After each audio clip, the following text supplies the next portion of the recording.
Ladies and gentlemen, ಸುಮಾರು 800 ವರ್ಷಗಳ ಹಿಂದೆ ಧರ್ಮಸ್ಥಳವು ಕುಡುಮ ಎಂಬ ಹೆಸರಿನಿಂದ ಕರೆಯಲ್ಪಡುವ ಒಂದು ಪುಟ್ಟ ಹಳ್ಳಿಯಾಗಿತ್ತು. ಇಲ್ಲಿ ಬಿರ್ಮಣ್ಣ ಪೆರ್ಗಡೆ ಮತ್ತು ಅವರ ಧರ್ಮಪತ್ನಿ ಅಮ್ಮು ಬಳ್ಳಾಳ್ತಿ ಎಂಬ ಧರ್ಮನಿಷ್ಠ ದಂಪತಿಗಳು ನೆಲ್ಯಾಡಿ ಬೀಡು ಎಂಬ ಮನೆಯಲ್ಲಿ ವಾಸಿಸ್ತಾ ಇದ್ರು. ಎಸ್, ಶ್ರೀ ಕ್ಷೇತ್ರ ಧರ್ಮಸ್ಥಳದ ಬಗ್ಗೆ ನಾನು ನಿಮಗೆ ಮಾಹಿತಿಯನ್ನ ನೀಡ್ತಾ ಹೋಗ್ತೀನಿ. ನೆಲ ಜಲ ಭಾಷೆಗಾಗಿ ನೋಡ್ತಾ ಇರಿ ಫೋಕಸ್ ಟಿವಿ. ನಾನು ರೂಪಲಕ್ಷ್ಮಿ.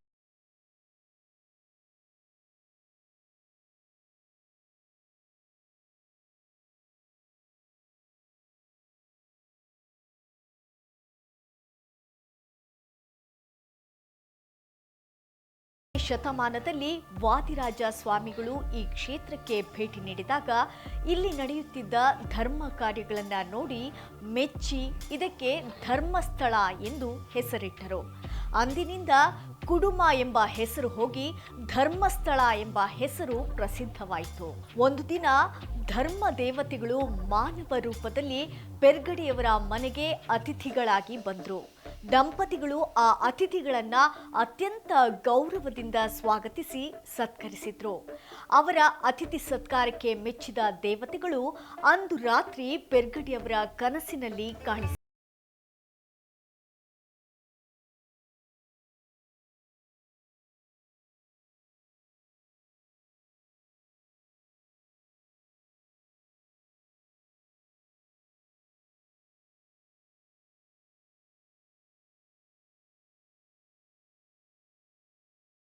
ದೇವತೆಗಳು ತಾವು ನೆಲ್ಯಾಡಿ ಬೀಡಿನಲ್ಲಿ ನೆಲೆಸಲು ಬಯಸುವುದಾಗಿ ತಿಳಿಸಿ ಪೆರ್ಗಡೆಯವರಿಗೆ ಕೆಲವು ಆಜ್ಞೆಗಳನ್ನ ನೀಡಿದ್ರು.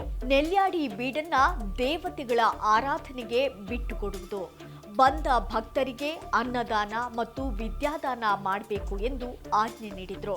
ಮಂಗಳೂರಿನ ಕದ್ರಿಯಿಂದ ಅಣ್ಣಪ್ಪ ಸ್ವಾಮಿಯವರು ಮಂಜುನಾಥ ಸ್ವಾಮಿಯ ಲಿಂಗವನ್ನ ತಂದು ಇಲ್ಲಿ ಪ್ರತಿಷ್ಠಾಪಿಸಿದರು ಎಂಬ ನಂಬಿಕೆ ಕೂಡ ಇದೆ. ಈ ಕಾರಣಕ್ಕಾಗಿ ಇಲ್ಲಿ ಮಂಜುನಾಥ ಸ್ವಾಮಿಯ ಜೊತೆಗೆ ಅಣ್ಣಪ್ಪ ಪಂಜುರ್ಲಿ ದೈವವನ್ನ ಕೂಡ ಆರಾಧಿಸಿದರು.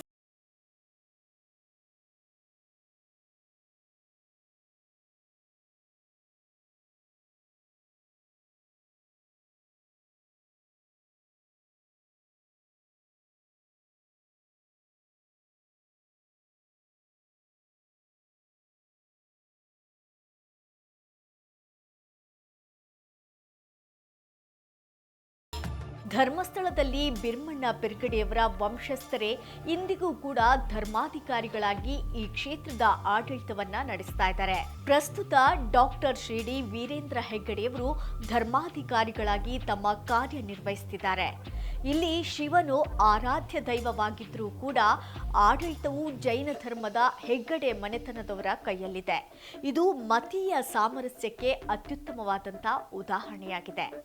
ಇಲ್ಲಿನ ರತ್ನಗಿರಿ ಬೆಟ್ಟದ ಮೇಲೆ 39 ಅಡಿ ಎತ್ತರದ ಏಕಶಿಲಾ ಬಾಹುಬಲಿ ಪ್ರತಿಮೆ ಭಕ್ತರನ್ನ ಕೈಬೀಸಿ ಕರೆಯುವಂತ ಆಕರ್ಷಣೀಯ ಸ್ಥಳವಾಗಿದೆ.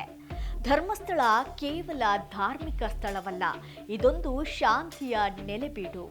ನಂಬಿ ಬಂದ ಭಕ್ತರನ್ನ ಕಾಯುವಂತ ಮಂಜುನಾಥನ ವಾಸಸ್ಥಳ, ಅಣ್ಣಪ್ಪ ಕಾಯೋ ಪುಣ್ಯ ಬೀಡು.